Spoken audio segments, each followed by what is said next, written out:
Hi, darling. Welcome back. The term Jellapina is a term used as an insult to South African women who date Nigerian men, and some women actually embrace it. They've taken the term and have taken ownership of it, and they don't mind being called a Jellapina. What actually inspired me to dive into this topic was a recent thread on X or Twitter, whereby a lot of South Africans were arguing, like just on the 11th of June and 12th of June, there was huge discourse, basically South African men having a very negative opinion on Black women, Black South African women who date Nigerian men, and also some women defending Nigerian men, and some women being like, no, we don't want to deal with Nigerian men. Why I made this video, I want us to actually go into this topic, unpack it. I'm not interested in what people do in their relationships. I don't care if you date a Nigerian man or you date whoever you want to date. What I'm interested in is to figure out, why is it that South African women dating Nigerian men is such a huge trigger? And we are going to go through the context of South Africa and the type of Nigerian men that I'm talking about. I'm not talking about the Nigerian men who are here legally and are doing legitimate jobs like doctors, lawyers. The Nigerian men that I'm going to be talking about are the scammers. And be careful. The men that I'm going to show in these videos, I don't know them personally, so I cannot say they are scammers. But we know that there is a lot of Nigerian men in Cape Town, in Pretoria, Sunnyside, who are actually scammers. So you already know what I'm talking about. But before I do that, I want us to go through a bunch of tweets that were basically starting and created this huge discourse online, okay? The first tweet says, Nigerian men are South African men's grootmans.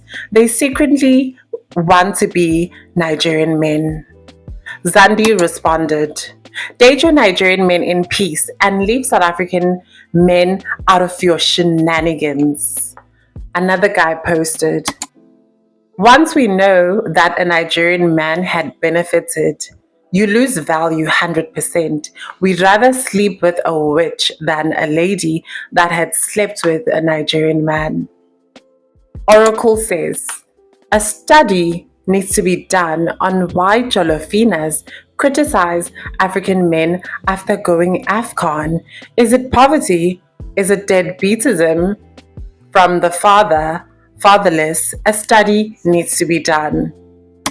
The last one says, is it a valid reason to terminate a friendship because your friend is dating a Nigerian?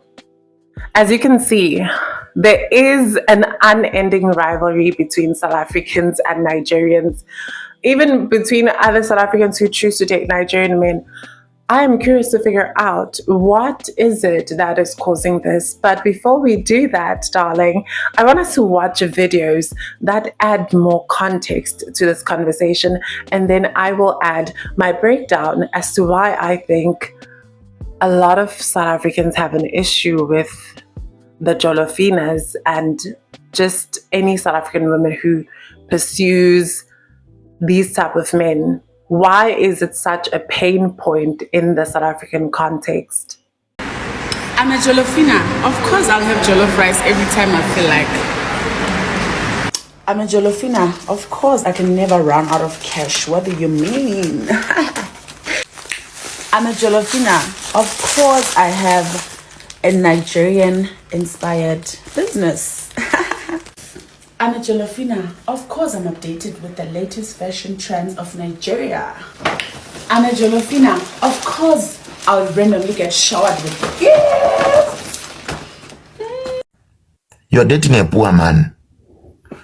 That's why some poverty, it won't end in your life, because you know that you're coming from a poor family and you start dating a poor man. Who the fuck? But because you know your future lies with the Nigerian, we're like one. Stop practicing. You get it. The universe is listening. Attract your things. Attract it. it's very nice to see Nigerian men. You Nigerian women, you are lucky. Your men are fit, they have good bodies.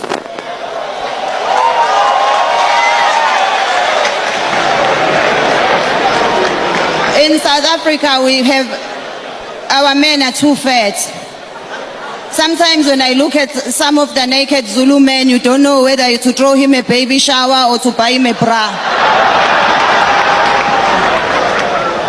I'm from South Africa,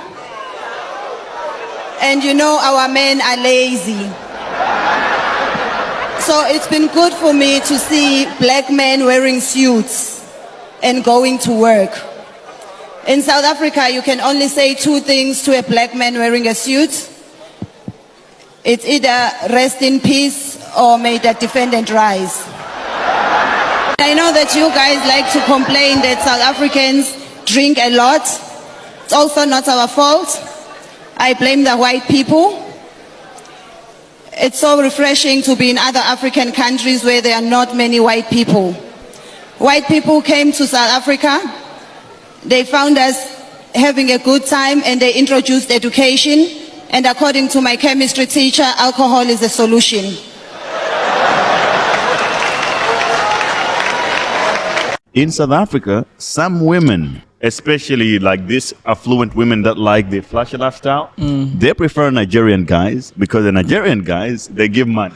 Yeah. So whether they're dating you or it's just a one-night smash, the Nigerian guys still pay money. Just like, you know. No, it's business, no love. It's not just business. It's like even when you're dating them, they say, that, you know, they still treat you better on average than other guys.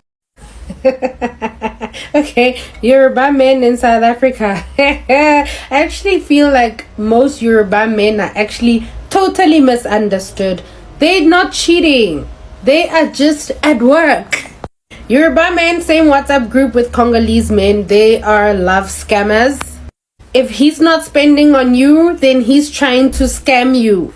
You know, they will send you a gift. They will ship a gift to you. The next thing you need to pay customs clearance. Or something is wrong with their documents and they are stuck at the airport. They need money. They will give it to you when they if you're not their target and a Yoruba man really loves you, you're gonna enjoy. They are really fun and they can squander money like nobody's business, but they cheat like hell. They have 50 side chicks. They definitely have a demon in. So, I want to paint a picture for you before we actually go to my opinion. I want us to go on a journey. Let's start with the facts. First of all, we live in a country whereby currently our statistics for unemployment for youth is sitting at 60%. There's a video by Dudu, actually by Irilebo Khile, and she had Dudu as a guest. Here is the video. The suicide rate. Think about it. It's very hard to be a Gen Z right now, right? In my era, you used to graduate within 3 months, you had a job. And 3 months was long. Like, then by the time you graduate, you had a job. Yeah. Now you're having people sit 1 year, 2 years without a job. And very brilliant kids, right? And then you have a who also did everything the right way. The right way. You went to school, you were respectful at home, you didn't have a child. Exactly. You did everything accordingly to the set way that things are supposed to be done. And then you're a boy and you're sitting at home, and now society says, you know, a man must make things happen, must be resourceful and so forth. And you're trying, right?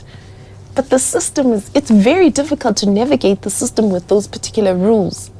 And if we're not kind to that, right, we're creating a generation of depressed men because they're measuring them according to the standards that are not appropriate for this particular time, if you look at the context of the society that we're living in.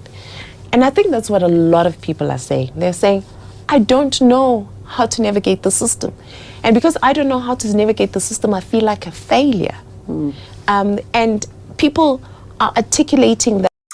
Like Dudu said, the context of South Africa is a context whereby young Gen Z men have inherited a South Africa that is not the same as it was for older millennials, whereby they could get a job 3 months after graduating.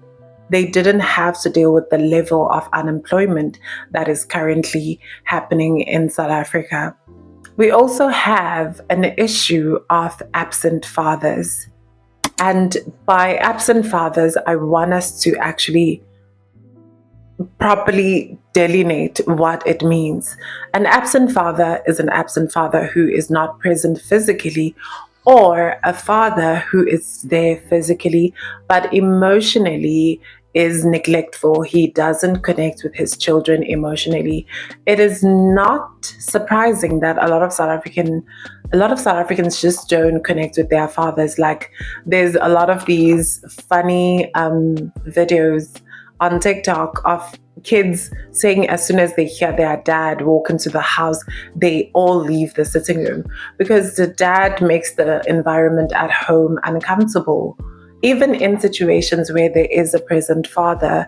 And currently, the fathers who are not physically present is sitting at 40%. So we have the first context, which is unemployment of very young men and women. And then we have a history of absent fathers that creates trauma such as emotional neglect. A lot of us, men and women, grow up being emotionally neglected because our parents are already stressed by the struggle of trying to keep up with bare minimum jobs and trying to make a living. A lot of Black parents have trauma themselves that they have not unpacked. So now you have a context of unemployment, which we can blame the government for. Unemployment, absent fathers, and then we have emotional neglect. A lot of people have abandonment wounds, men and women. I hate when people act like only women have daddy issues. Men have daddy issues too.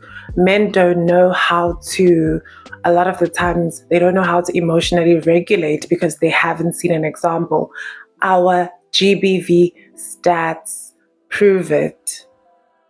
Every single day when I go on TikTok and to these pages, there's always another case of a young man who has unalived his girlfriend, which speaks to the fact that the mental health crisis in South Africa.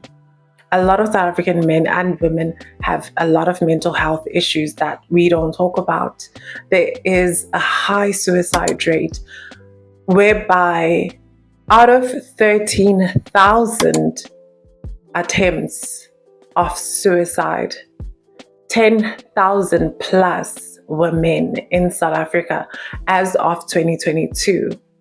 Imagine that. That speaks to the fact that the mental health of South African men is dire. Also South African women. We have an issue of unemployment. We have an issue of abandonment, absent fathers. We have emotional neglect. We have a country that has high GBV stats. We have mental health issues. All these things are connected. They speak to each other. And it's no surprise that there's a huge trigger when South African women date Nigerian men. Let me explain. We live in a country which rewards corruption. Our political leaders have proven time again that corruption wins. People like Edwin Sodi, they are rewarded with a harem of women. And also, I'm already judging the moral capacity of the women who are willing to date corrupt men. But, you know, money changes how people view people. So we have a context whereby South African men are already vulnerable mentally, physically, because they cannot provide for themselves. There's also a context of just an unequal society. And then you have South African women, not all of them. I know, not all of you guys are falling for this. I know some of you are very intellectual thinkers, but there is a group of South African women who are constantly making fun of South African men's misfortune. There is a group of women who talks about how broke South African men are, how useless South African men are, how they will never date a 9-to-5 guy. And there are points where I understand, especially when it comes to GBV. There are horrible South African men with the GBV stats.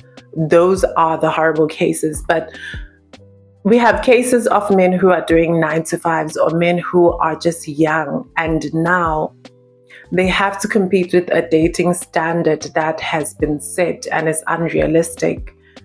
The way Nigerian men date in the South African context creates a dynamic whereby South African men already are being pushed down. They already feel inadequate because I can't even get a job. They cannot even get a job. They cannot even get their mental health in check. And then now here is another context whereby we have these men who are flashing luxury to South African women. And let's be honest, luxury is not common.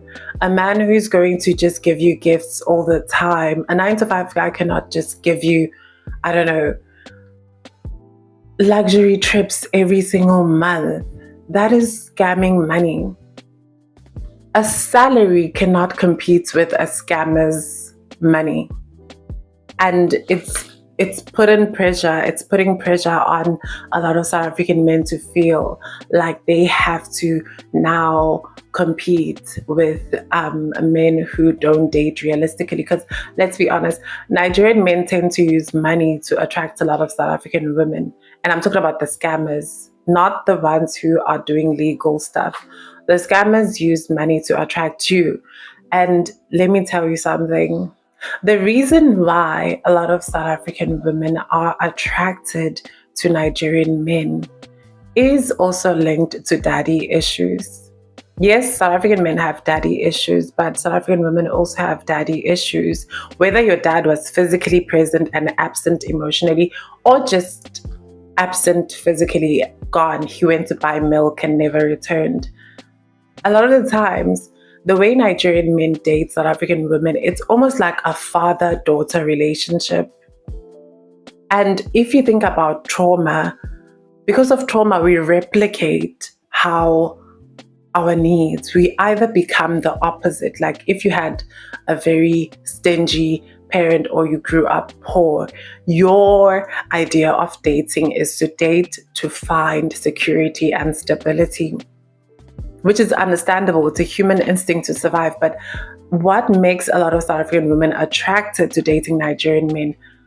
I do believe some of them can be attracted to them because of just physically how they look. But most of the time, it's the lifestyle. Nigerian men attract South African women because a lot of South African women have a father wound. They have a space of their father that is missing. And here comes this man who's willing to pay everything for you, like a dad. He's willing to buy you gifts. He's willing to buy you all these things, treat you like a princess. You are craving your dad's affection, and that's what makes dating a scammer so nice, because it feels like you are getting this wound. You're healing that inner child, that inner girl, that inner thingy. And let's be honest, as much as I understand why South African men hate South African women who date Nigerians, because there's a level of mindset shift that comes when you date men who have basically exorbitant amount of money. It's like S-workers. It's like people who sell their bodies. Women who sell their bodies, it's harder for them to go back to a normal 9-to-5, because a 9-to-5 only pays you once a month. Whereas if you're doing the S-work thing, you get to have a salary, even 20K in 7 days. It's addictive. So I get that when South African men are talking about South African women who date Nigerian men, the fear is, I don't want to date a woman who's been traumatized, or a woman who's used to having certain amounts of money that are unrealistic, who has built a craving for certain amounts of money that I cannot provide. I'm a 9-to-5. I cannot provide for this South African woman. And also, I know it's a stereotype, But a lot of men do also have penis envy, whereby there is an insecurity. If you understand a lot of psychologists, a lot of things, and I'm not saying I am a qualified therapist, I only have a bachelor's in psychology.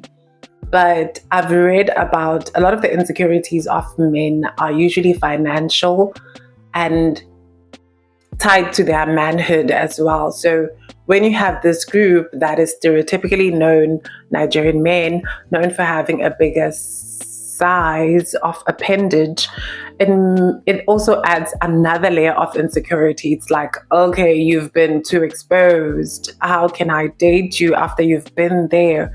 And it's just also trauma. Let's be honest. I don't know why a lot of women think that just because a man provides you money and he's a scammer, you think he's going to be emotionally available to you. A lot of the times, men who just use money and gifts to get your love is because that's the only thing they can give you. They can't give you emotional security. A lot of the South African women who've dated Nigerian men have trauma stories. How do you think a man who scams people for a living can be able to show you love? He's already emotionally unavailable. The ability to detach your emotions and scam someone takes a certain level of emotional detachment. And you think you're special when you're dating a criminal. You think you're special and he's going to be emotionally available to you. That's not how it works. People who are emotionally unavailable in certain aspects of their humanity are also going to be unavailable in certain aspects. There is a level of detachment you have to human empathy in order to commit certain crimes like scamming. I understand why there's such a trigger with the Jellapina problem. And I'm not saying you shouldn't date whoever you want to date, do whatever, but my opinion is do not disrespect. It's like the same thing as when Black people date white people and then all of a sudden they disrespect other Black people. If you're going to date Nigerian men, date Nigerian men, but do not denigrate South African men, because not every single South African man is this bad person or this negative stereotype. And not every Nigerian man has money. So, yeah, I know that the biggest reason for the levels of xenophobia in South Africa is not because South Africans hate foreigners. I have a high belief that South Africans do not just hate foreigners. I think the biggest issue is that we've been neglected. We've been neglected. Our president, our government is the absent father. Our government is the absent father who is not taking care of its citizens. Our government has allowed our borders to be so easily porous that anyone can get in. Money is the rule. You can just pay off anything if you want to come to South Africa. And that has created a situation whereby now we have so many issues that the government hasn't fixed. And then here comes this group of men who come with nothing and all of a sudden are able to make wealth. Whereas South African men, South African women and South African men who have followed the formula that the government told us from a young age that we were told, go to school, get a degree, get a job. And then we see it's not working. For the Gen Z, it's not working. This formula that we were given is not working because there's a lot of issues that have not been fixed. You haven't fixed the unemployment issue. And I'm talking to the government. You haven't fixed the unemployment issue. You haven't fixed the issue of why a lot of fathers are absent. And I know it's linked to a history of migrant labor, that South African men are just detached from fatherhood. There's so many cases. We have 40% absent fathers. Mental health. Suicide attempts for South African men are very high, like the ones who've even successfully done it. The stats are scary. GBV, There's so many issues that we haven't solved. And then now there's another pressure, another weight that comes from South African women who have dated Nigerian men have a certain appetite that has been changed. It's like the dating standard has become very different. Now it's like, I expect you to shower me with money, take me to Louis Vuitton, take me to Gucci. And that is not realistic. A lot of the people in the South African context are working or middle class. They can afford to buy Gucci maybe once a year. Like, that is the realistic standard. And now the anger comes from the fact that we have so many issues that are a trigger. And then now we have this group of men who are a financial trigger for a lot of South African men, who are a mental health trigger for a lot of South African men. And some of these Jollofinas are adding fuel to the fire. We always say that hurt people hurt people. A lot of us as South Africans are hurt. We are hurt by the fact that the dream that we were sold as we were children and now getting into adulthood is no longer the formula that works. And then you have a mental health crisis. You have a family structure that is basically not the healthiest. We have a lot of things that haven't been sorted out. The reason why a lot of South African men attack Nigerian men or women who date Nigerian men is because there is a level of, you are made to feel inadequate when you have done the right things. And these men who are doing corrupt things, the Nigerian scammers, not anyone else. I'm talking about the Nigerian scammers, not the ones who are doing legal things. You have these people who are rewarded for corruption. Even our politicians are rewarded for corruption. And you are trying to be good. And then there's also a group of South African women who are adding pressure, fuel to the fire, and making you feel inadequate. I understand the picture. I understand what makes Nigerian men so attractive to South African women. There's already a father wound that is present in a lot of South African women. There's also a financial incentive. South African women are also, yes, there is women empowerment, but South African women are also dealing with unemployment. So let's be honest, even the South African men, I honestly know if you had a sugar mama approach you and it's like, I want to make your life easier, you would also take the option. A lot of men would take the option if you're going through unemployment. So that's what makes it even more alluring to South African women, that the context of our country allows a lot of these inequalities, a lot of these type of relationships to flourish. If we were a society that was equal and everyone had a job, I know that a lot of women wouldn't date scammers. I know that a lot of the times you would actually be comfortable because your needs are satisfied. If you had a father figure, you wouldn't be attracted to men who buy your love with gifts. If you had a present father figure, there's a lot of issues that compound and add onto each other. That's why we are where we are. But also, I would like to hear your opinions. I want to know, what is your idea? What causes this intense rivalry between South African men and Nigerian men and the Jollofinas, as you call them? I look forward to hearing your opinion in the comment section. And if you got to the end of the video, leave a flag, whether a Nigerian flag or a South African flag, in the comment section. Thank you for watching, darling. Bye-bye.